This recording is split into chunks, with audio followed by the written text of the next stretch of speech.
बे समाव आइ मारियामा बुंदोंमोन आं माखासेखौ सोंखाबाय नाथाय माखासेखौ अक्ट'बरनि 13 तारिखआवसो आं सोंखाबाय बे बाथ्राखौ मारियामा बे सेप्तेम्बराव 13 तारिखआव बुंदों 1917 मायथाइनि 13 तारिख अक्ट'बर बे समाव गासै 70,000 मानसिफोर जमा जायो 12 बाजियाव बे बुंदोंमोन गाबोन 12 बाजियाव आङो नुजागोन बे समाव आर्मि पुलिसबाबो सोरगिदिं जुदि नुजाब्ला गावथारसिगोन गोबां मानसिखौ फाग्ला फाग्लि खालामजाबाय बे जाथिथालुसि फ्रान्सिसआ मारियाम नुजादों होननानै गावथारसिगोन होननानै सोरगिदिं गासिबो आर्मि पुलिसजों बे हाजोफोराव गोबांथार हाजार 70,000 मानसिफ्रा जमा जाबाय अक्ट'बर 13 तारिखआव 12 बाजियाव नुजागोन होननानै मारियामा सबाय लादोंमोन नाथाय बे समाव अखाजों बे जायगायाव दै जाबाय बे समाव अखा हानायलाय 12 बाजियाव नुजानांगौमोन नुजायाखिसै दाना मानसिफ्रा सानबाय बोरै 12 बाजियाव नुजानांगौ अखासो हाबाय नंखायसो मा मारियाम नुजालाबायनो बेलाय नंखाय गोबां बेबायदिनो गोबां माखासे मानसिफ्रा नेवसिबाय माखासे बखिबाय माखासे गाज्रि बुंबाय माखासे बेबायदिनो थांफिनबाय बे समाव गाबै गाबै जाथिथालुसि फ्रान्सिया बे बुंदों आयै नों फैदो जोंखौ गावथारसिगोन आरो बिनिखाय अनजायगाफोर बिसोरनि फादार फ्रान्सिसआ फादार मानिया होनबाय फिसा थांदो जुदि नोंखौ गावथारसिगोन गावथारबा गावथारथों फादार थेवबो आं थाङा नों गिदिंब्ला नों थांदो आर्मि पुलिसखौ नों गिदिंब्ला थांदो नाथाय आं थाङा बे समाव साथामबो गथ'फ्रा गाबै गाबै बिबाय हाजार मानसिफ्रा खाना खुजा लोंग्रा लोंग्रि बे जायगानि खबायाव बे हादोरफोराव फैजोबदों नाथाय रावखौबो दिनै बिसोरो बयबो साथा हमदों 12:30 बाजि जानाय लोगो लोगो सान्दुं थिं दुंबाय लोगो लोगो दानि समावहाय बे जायगायाव गासै दै बाना बायदि जानो रानजोब्बाय आरो बे समावनो सान्दुं दुंनाय लोगो सानखौ नुनो मोनबाय बे सान 12:30 बाजियाव जेब्ला मारियामा नख्राङाव सानावनो थाबाय सानानो दलर जानानै जेब्ला फैयो अब्ला 70,000 मानसिफ्रा नुबाय जेब्ला बियो हस्पिटालाव जोब्बाय सोरबा गिनानै खारबाय सानानै ओरैबायदि जानो बायदि नख्रानिफ्राय बिरबोनायाव अब्ला गुबुन हादरनि मानसिफ्रा टिभियाव होदों पेपाराव होदों बे समाव बुंदों मैया साना माबा जादों फुटबल जोनाय बायदि ओरै थांलाय जादों बे समाव साना बे समाव गोबांथार बे समाव 12:30 बाजि सानानो उल्था फालथां फुटबल जोनाय बायदि जाजोबदों गोबां मानसिफ्रा आन्दायदों मा जादों नाथाय मारियामा बे सानखौ गादबनानै बे समाव फैनायखाय बे समाव फोथायैखाय माखासे मानसिफ्रा सानानै जानो बायदि न'खरनिफ्राय फैनायाव न'नि बायदि फैनायाव खुग्लुबजोबदों खारजोबदों गासैबो खानाफ्रा नुदों लोंग्राफ्रा थाबायदों गोबांथार जायफ्रा आर्मि पुलिसफ्रा सिलाइ एखेफोरजों लाना फैदों बे सिलाइफ्राबो हायाव खालामना गोग्लैजोबदों बे समाव बिसोर सिलाइफोरखौ दोननानै गाबै आर्मि पुलिस डिसि गासै फादार सिस्टार हाजार मानसिफ्रा गाबै बे सानाव मारियाम फैनायखौ बयबो खुंजोबदों अनजायगाफोर आरो बे समाव बयबो साथाफोरखौ फखरजोबदों दानि समाव आंनि मारियामा साननि गेजेराव थानानै नुजाफैनायाव जाथिथालुसि फ्रान्सिसआ बिसोर सिगां नुहरदों खोन्थाग्रोदों हनै मारियामा नोगोर बे आइजोआ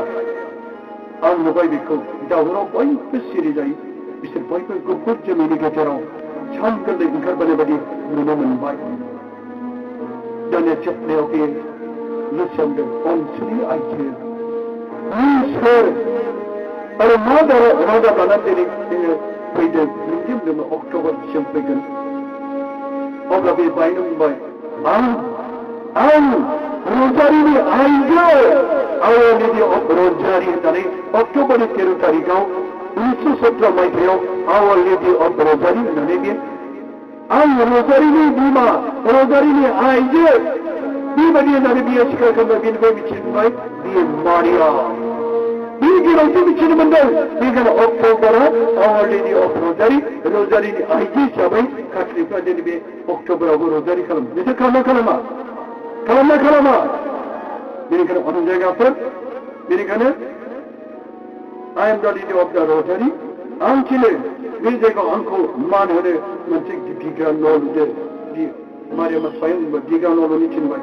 जेब्लाबो सानफ्रोमबो रजारि खालामबाय थादो फिसाफोर आं समायलायदि मानसिफ्रा गोसो सोलायथों आरो थांनानै थाथों आं बिसोरनि थाखाय बिसोरनि बिनायखौ खोनासंगोन आरो बुहुमनि दावहाखौ आं बे रजारिजों फोजोबस्रांगोन नायदो आं जायगाफोर मानसिफ्रा थोंजोङै नुनो मोन्दोंमोन बे समाव साना गारि साखा बादि अरनि गेजेराव गिदिंदोंमोन आं जायगाफोर थांलाय फैलाय फुटबल गेलेबाय जादोंमोन गोमो गोजा गोथां फान्थाव रं जोमैफ्रा बिफां हाजो फोथार समायना साननि रोदाजों रिफिजोबदोंमोन बे समाव लासैनो साननि गेजेराव आइ मेरामान गलाब बिबार बादि जाबोदोंमोन गोथार जसेफ बिनि आखिथिं नाय गोथार जसेफ बिनि खाथि गथ' जिसुखौ बावनानै नुजादोंमोन बियो आखिथिं जसेफ दंखायोमोन आरो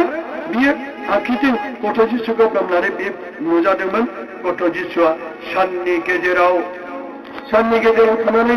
बे गोरलै गथ' जिसुआ बयखौबो बोर होदोंमोन आइ मारियामनि आखायाव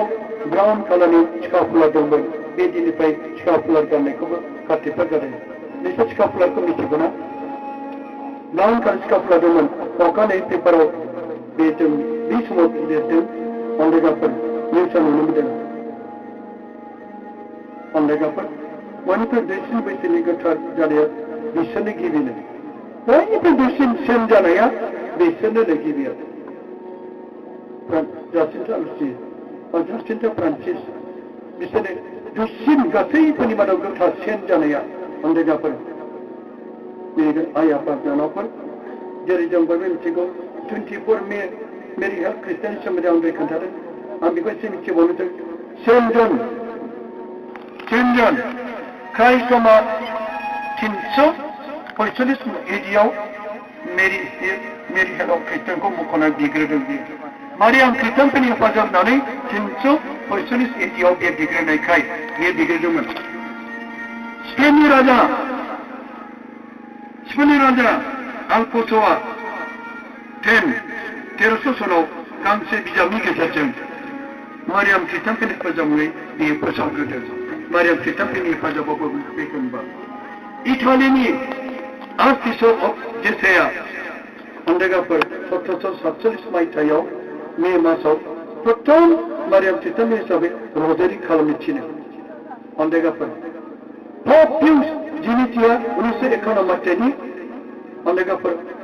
15 सेप्तेम्बर मे मासाव फेमिलि रजारि खालामग्रोदों पप पल सेकेन्डआ दथिया 1965 मे मासाव रजारि खालामदों अब्ला जों बेनिफ्राय मिथियो बे मासा नायदों मे मासाव खालामनाय मा बान्था फैदों पप पिउस 70 जेब्ला पपमोन बे समाव नेपलियना रायजो सासन खालामदोंमोन बे ख्रिस्टानखौ जोबोरै नायो फोजोबस्रांनो आरो गावनि आथिं सहायनो हास्थायदोंमोन आरो गासै ख्रिस्टानखौ रजारि बिनो बे समाव खावलायबाय ख्रिस्टानखौ रजारि थिनो खावलायबाय बे समाव रुसिया अस्ट्रिया पार्सिया सुइडेन बे मोननै रायजोआवबो नेपलियननि बेरेखा दावहा जाबाय नेपलियना पप पिउस जिनिथिखौ जेलाव गोबाव सम जोबना दोनदों अन्दायगाफोर जोबना दोनदोंमोन 1914 मायथाइयाव 24 मेआव बे जेलनिफ्राय गदों बेनिखायनो 24 मे मारियामनि ख्रिस्टानफोरनि हेफाजाब होनानै अन्दायगाफोर 6 एप्रिल 1915 मायथाइयाव नेपलियन पावारा जोबफैदों जायनि थाखाय जेरै मारियाम ख्रिस्टानफोरनि हेफाजाब होनाया 1571 मायथाइयाव इउरपआव मुसलमानफोरनि सानसे समाव दावहाबो जादोंमोन गेदेर दावहा जादोंमोन मुसलमान ख्रिस्टानफोरनि गेजेराव न'फोरखौ गोबां बुथारजोबदों पप पिउस बाथिया गासै ख्रिस्टानफोरनि मारियामनाव रजारि बिनो थिनो अन्दायगाफोर 2 बोसोरनि उनाव 1573 मायथाइयाव ख्रिस्टानफोर देरहायो बेनिखायनो पप पिउसआ मेरि हेल्थ अफ ख्रिस्टियान मुङै थेंक्सगिभिं मिसा खालामदों बे समाव मारियामनि ख्रिस्टानफोरनि हेफाजाब टाइटेलखौ माबेनिफ्राय मोनखो 1869 मायथाइयाव डन बस्क'आसो मोजाङै मिथिसार होदों मारियाम ख्रिस्टानफोरनि हेफाजाबखौ बे टाइटेलखौ अन्दायगाफोर पप जन पल सेकेन्डआ 1916 मायथाइनि 13 तारिख मेआव जेब्ला बियो रासियानि मोहम्मद आली आक्काया बेखौ गुलि गावदोंमोन 13 तारिखबा बे समाव 13 तारिखआ बे गुलि गावदोंब्ला बेयो गोथाङै थादों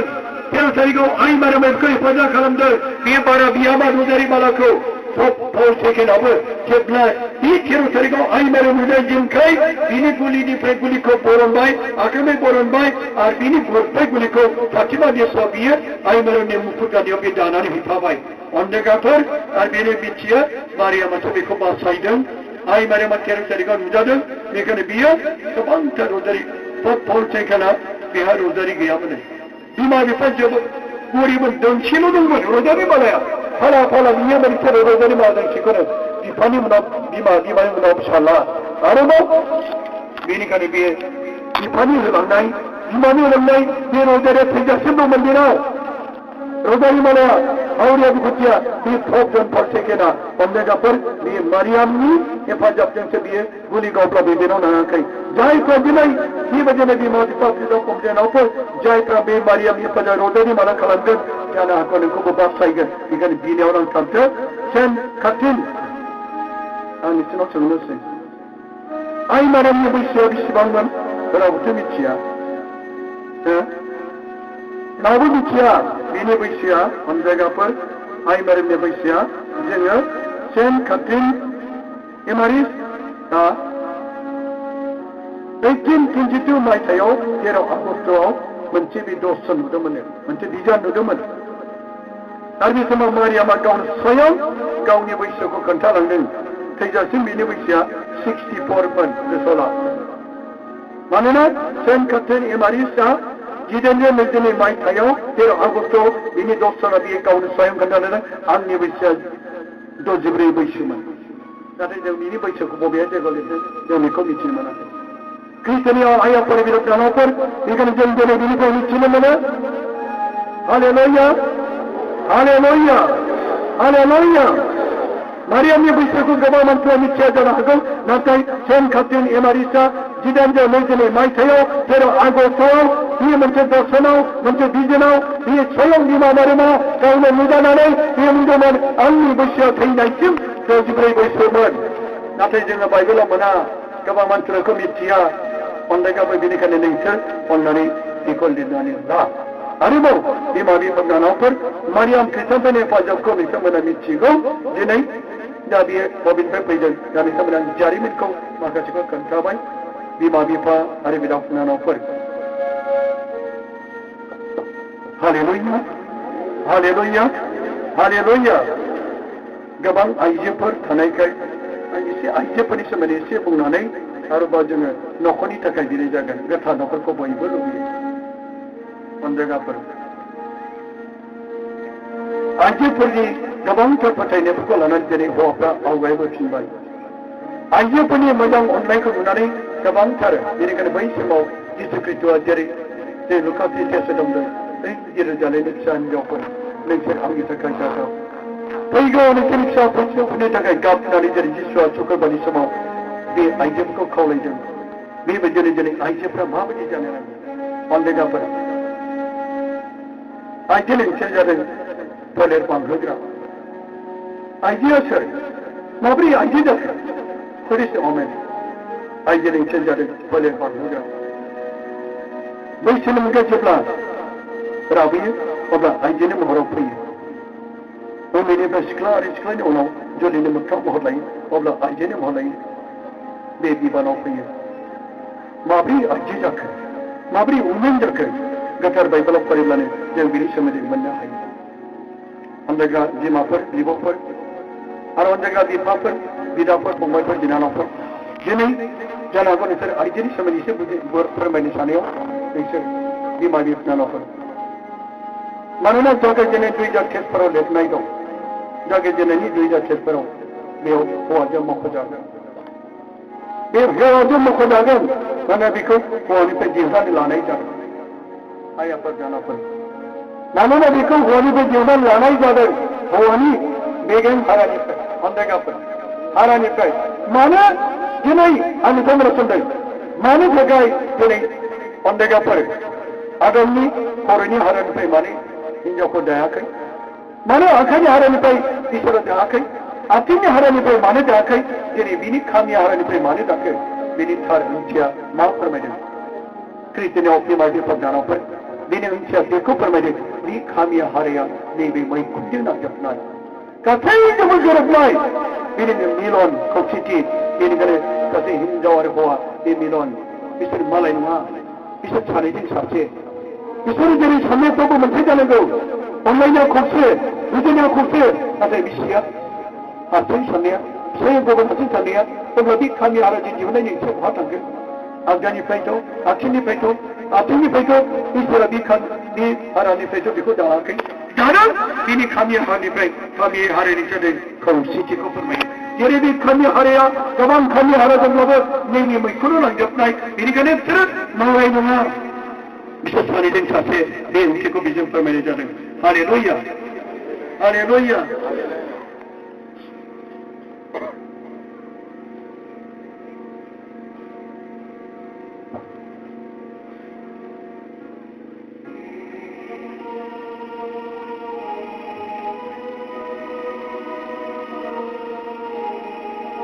जिसका बकरा जाके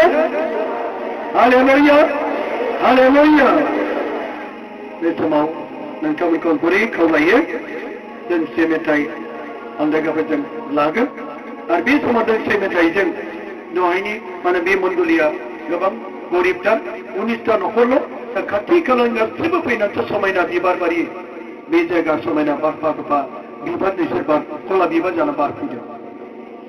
बेनिखायनो बे दुखुथिया मण्डलिनिफ्राय गांफा गांफा लेफाफा होदोंमोन बे लेफाफा होनायाव बिसोर सोदो अननायनि गेजेरजों बे मण्डलिया दा बे रितुखौ खुंनायाव गोबां जाहार जाना थाबाय जानो हागौ जाहोनाय लोंनायाव जानो माइरं गैला दं बेनिखायनो अननानै जा थाइसे हायो इसोरनि मुङै रंजा बाजा होग्राखौ इसोरा अनोनो नोंसोर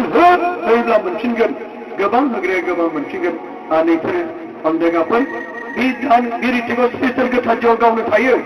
गोथार जिउआव गावनो स्वयं बे जायगाखौ जोङो नङाबा नोंसोर गोथार जिउ गैयाब्ला बेबायदि फुंनिफ्राय दासिमबो सिखानो रोङा दासिमबो नोंसोरो खोनासंनायखौनो ना बाबाय नामा आंगायबाय नामा खोनासंनानै दिनै दाखालि मैया बामुखा गिताफोर सायख'नाय जादोंमोन जेब्ला बिसोर जिसुआ जेरै जायगाखौ दिदोम खालामो नावखौ गाखोना बुंनाय लोगो लोगो सागराव दिदोम जादों अनदायगाफोर बे सागरनिबो बिगोमा बिनि सेलाफ्रा सानदों सोर जाखो बेलाय बिनि बाथ्राफोरखौ सागराबो मानियो बिनि रावफोरखौ बारहुंखा मानियो नंगौ बे सागरनिबो बिगोमा बारहुंखानिबो बिगोमा बे गासैनिबो बिगोमा बिनि बाथ्राखौ गासैबो मानियो नोंसोर जेब्ला बियो मैया बे समाव बारहुंखा दिदोम जाबाय गासैबो थांजोबनानै स्रां जाबाय आरो पेन्डेला बिदि नङाबा साबसिनसो जाबाय जेबो जायाखै नस्थ' जायाखै साइक्ल'न फैदोंमोन बारहुंखा फैदोंमोन गिथाव बाथाव खोमसि दरसि जादोंमोन रितिका दसेनो मावख' जादोंमोन मैयारि पापसिकार मोनायाव दिनै मोनबावबाय दा अनदायगाफोर इसोर मावनो हायै जेबो गैया बे गोथायाव रितिकाव गोथार जिउआव थायो बेखौ जों फोथायो गोथार जिउ गैयाब्ला रावबो बेसिम सफैनो हाया गोथार जिउआवसो लाबोयो गोथार जिउआव दैदेनबोयो गोथार जिउआव जिरायहोयो गोथार जिउआव जोंखौ सैनो होयो आरो बे सोलायनो सैनो हानाया नोंसोराव बे गुना गोथार जिउनिफ्राय मोननायखाय नोंसोर बे जायगायाव जिरायगासिनो दं बेखायनो बे समाव दसे नोंथांमोनखौ आं गुरै खावलायो सोरबा लेफाफोर गैयाब्ला अननानै बिनानै लानो हागोन सोरनावबा लेफाफा दंबा राननानै फैनो हागोन गोदान सोरबा आलासिफोर दङब्ला थाइसे थाइनैबो सोना होगोन बे समाव नोंसोर कमिटि मोनसे थोरसियाव खांदो मेथाइ खननानै बे समाव बेनिफ्राय नोंसोर बे अननायजों नोंसोर हो आरो नोंसोर गावनि थांखिफोरखौ लानानै गथाय मानो बेखौ दानखौ होखो थाइसेब्लाबो थाइनैब्लाबो गैयाब्ला अननानै खुलुमहर जेबो गैयाब्ला ब्रा होथारनांगौ बे नङा नाथाय रंजा बाजाफ्राव बिसोर अनो सोरनावबा लेफाफा दं नामा आखाइ देखानाय लेफाफा कमिटिनि आखायाव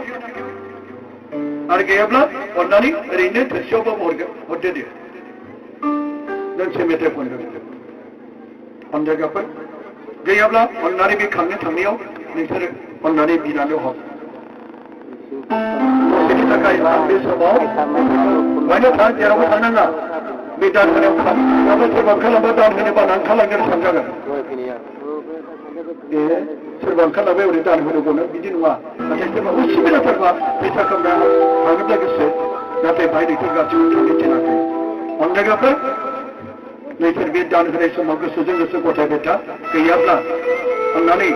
बे समाव नोंसोर अननायनि गेजेरजों नोंसोर होनो गोसोब्ला रंजा बाजा हो एसे मेथाइ खनदो आरो बिनि उनावहाय आरो एसे टाउनाव गोबां गाबगोन